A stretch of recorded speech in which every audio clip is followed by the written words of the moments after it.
Roman, over to you. So yeah, let me try and respond to this question as well. So what are some of the things that existing networks can't achieve?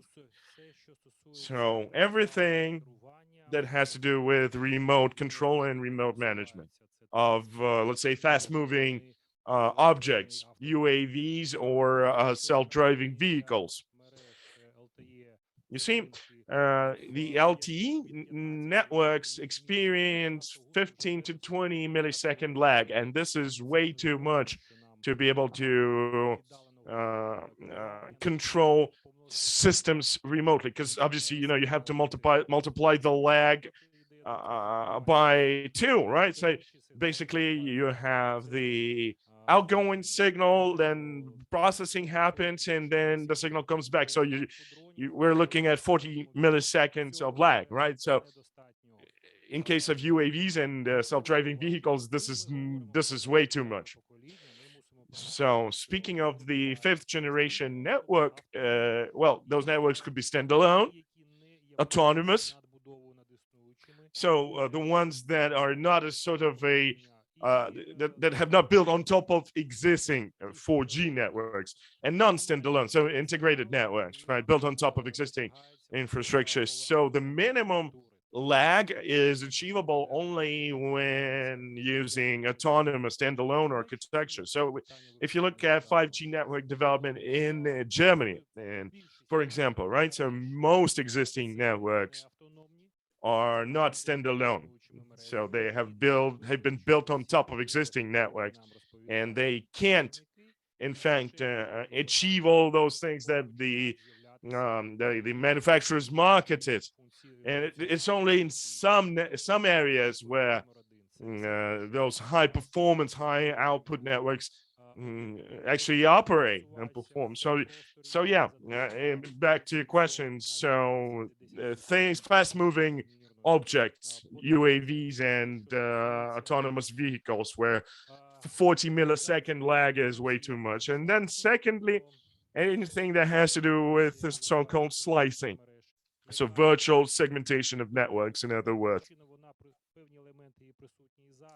So yeah, you have some of its elements, but the fifth generation network can or is in fact allowing for much more than what's available today. So yes, yeah, there is a big difference. Okay, so onto my presentation. Fifth generation security challenges for individuals and institutional incapacity. So let me just say a few words about this working group that we have co-founded with Lilia. So it's a security and trust in digital space work group. It emerged in summer 2019 in response to ambitious plans of the new president of Ukraine, plans pertaining to digital transformation of Ukraine. So our group began working on addressing the issue of securing the needs and protecting the rights of individuals, consumers of electronic services. So that is something that is what I call a very unique sort of point of view that other industries do not really have. So speaking about critical infrastructure protection, and we've heard a lot of ideas being floated, and there's one common thing. All these events are mostly focused on so-called cyber attacks as an intended deliberate disruption of the service delivery, resulting in threats to national security. So we're talking about diversion, subversions to try and disrupt operational or manufacturing systems. So, right, the management is in panic, everybody's concerned, the regulator demands actions be taken. So this is how the typical situation looks like. Now, secondly, the business interests and the authorities' interests have to be or are in the center of this communication, the center of this dialogue. Whereas interests of individuals, including, property losses, threat to life and limb, uh, are rarely mentioned, if at all. So as a result, there's this constant blind spot in the eyesight of the operators, where everything seems to be working okay, whereas consumers have to suffer. So from the standpoint of regulations and everything else, everything's fine. But then the standpoint of the quality of services that consumers get, well, it is highly problematic. So there's another threat where uh, mobile phone numbers could be hijacked to get access to bank accounts and other financials of the individual. And this is a major problem, as cell phone numbers are used as a way of authenticating. And obviously this, if you look at the statistics, the losses are huge, and especially if a person has to suffer from financial losses, seeing loans taken under their name and so on. And if individuals have to face these types of problems, the repercussions are way more severe than for, let's say, an illegal entity. It could lead to suicide, people losing their life savings. So this is not the same. And unfortunately, none of the four authorities having to do with this issue aren't doing a good enough of a job. Well, they aren't doing anything. In fact, the only authority that has done something is the parliament, although it was mostly declaration. So once again, yesterday, we had another major disruption in our electronic healthcare system. So, the system is so centralized that you can't actually treat the patients unless you have connection to the core element of the system, the central element of the system. And this is the same for all the healthcare institutions all at once. Electronic trust services, I'm not even going to say anything. The national ownership rights information exchange system has been disrupted. So yeah, that's a big issue. So regulating of 5G networks arose from the purely security concerns. So initially, Chinese manufacturers and the Chinese People's Republic at large became a sort of a focal point of allegations, espionage allegations, spearheaded by the US and other Western governments, turning China into a scapegoat of sorts. Now, over last years, the approach to 5G security changed completely. If you look at the current documents, there's a totally different threat landscape. There are different risk management tools in place. For example, untrusted manufacturers and third country interaction, third country interference is but one of many threats listed in the documents. So a lot of these documents also posit that achieving a universal 100% security is impossible, and local context should be taken into account. So let's just spend a few moments talking about individuals' security in purely Ukrainian context.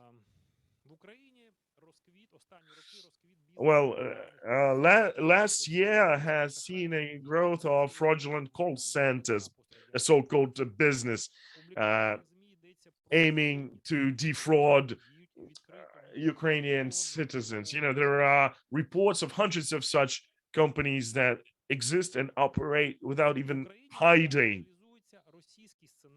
So what we're seeing is the Russian scenario of cybercrime, including all those very typical attacks, patents, and government response as well. So basically, what happens is crime is levying a sort of a tax, having melded with the large corporates. So citizens are then forced to pay a sort of a duty or a fee to these criminals, hoping for the best. Ukraine since 1995 has been considered a European reservoir of tuberculosis, and by the same token, right now Ukraine is sent into a reservoir of cybercrime.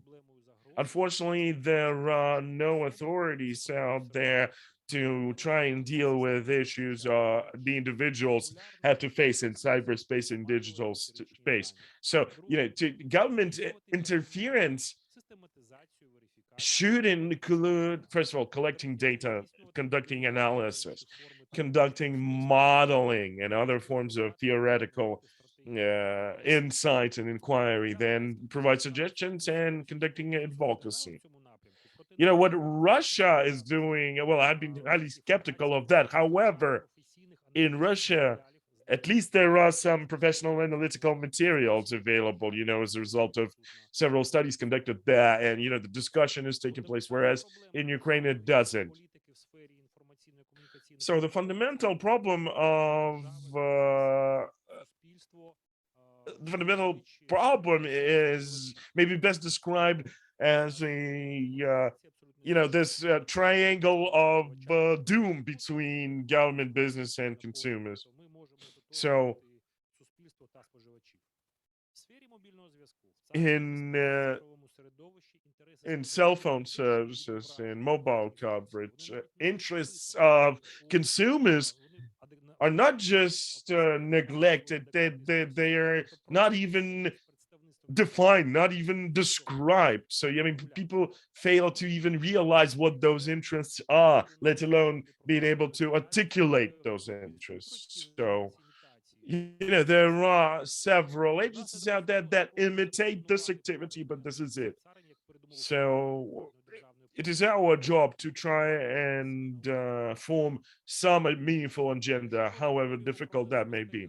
Now, speaking about the security of our citizens, digital security of our citizens, one has to recognize that government authorities are simply incapable of upholding those interests and keeping citizens secure. So, if you look at what NCARZ members, some representatives said the other night, where they said that the SMS, text messaging is not a good channel to send OTP passwords. And they said that, yeah, well, you could fix it by making those passwords longer. Right. And then on the other hand, the National MBU has its own unique view, saying that a single one-time password, just as actually pressing the button on the screen, is a pretty adequate way for the citizen, for the consumer, to act and actually equalize this type of action with physical or digital signature in terms of how it should be treated. Now, the Ministry of Digital Transformation has maintained that the personal data is not being exchanged when using their flagship app, the DIA. I don't frankly understand how this could be, because obviously, in DIA, you have to actually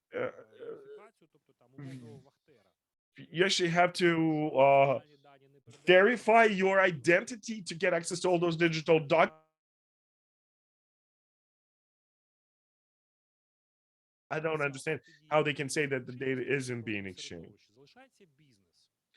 However, it is the business that is playing a major role in promoting the problem, because business has the tools, has the capabilities to counteract crime and interdict crime, yet they're not doing this, to because to take some of those steps means to go against the intrinsic interests of business, meaning reduced profits, meaning reduced usability of products and services. So uh, countering crime or trying to mitigate crime will affect their economic interests, will affect their figures.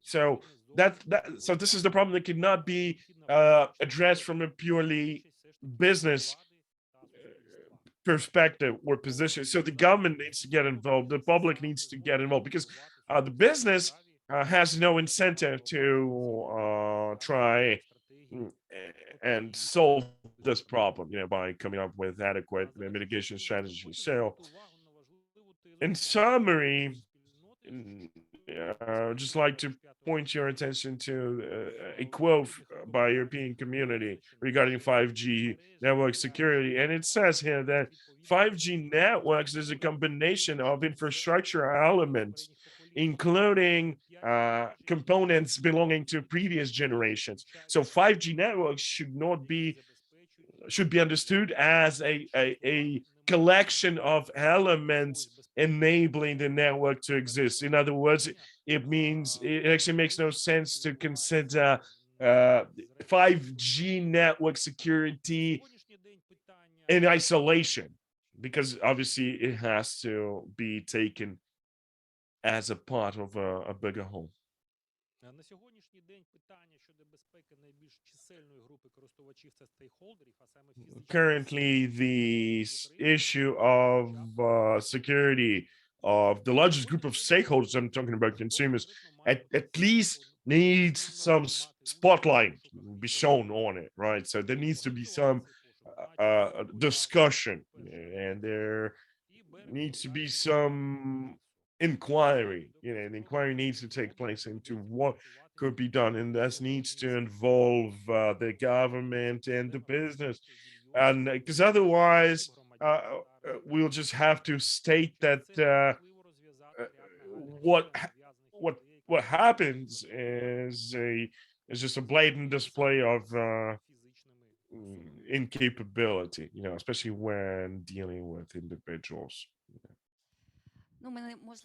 I have one question only.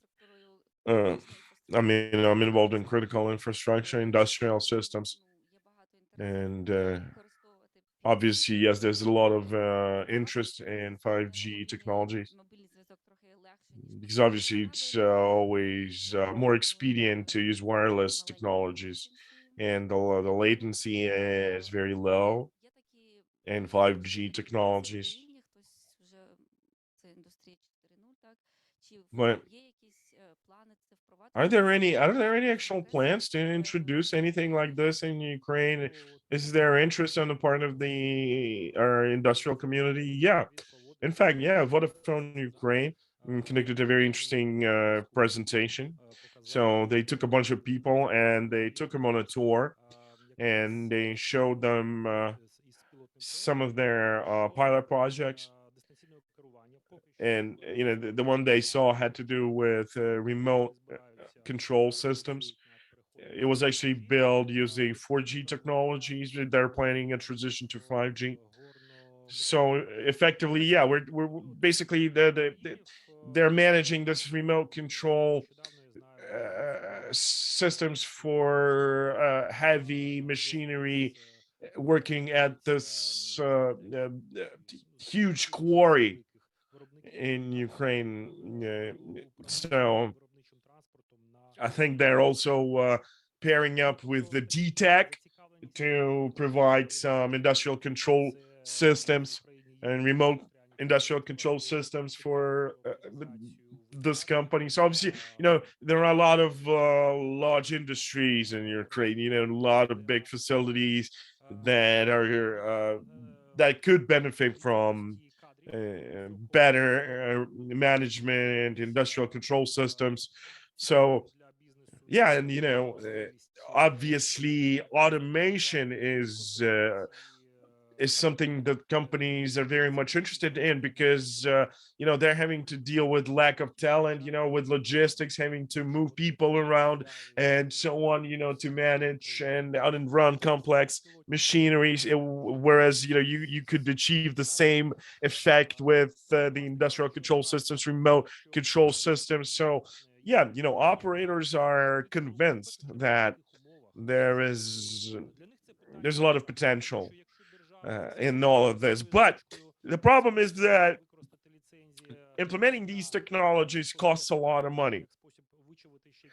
And obviously, we can expect the government to use 5G spectrum as a way to squeeze out additional revenues for the government. So I mean, it won't make any sense for these companies to start using 5Gs. In some countries, 5G technologies are tax exempt, but unfortunately, Ukrainian state has traditionally considered the radio telecommunications market as a sort of a milk cow, that uh, all they want to do is get milk from without feeding all that much. So yeah.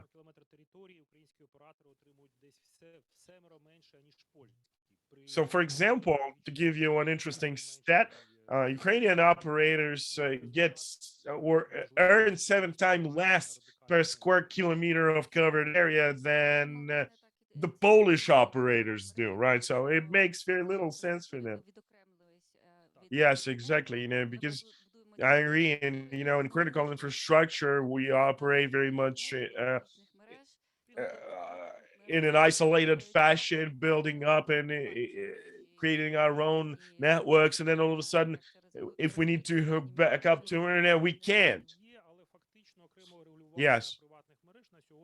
And you know what? There is no separate regulation of private networks, and as a result, in previous years, operators didn't really want to get involved because they couldn't figure out their administrative costs, and those costs are expected or have always been expected to be very high.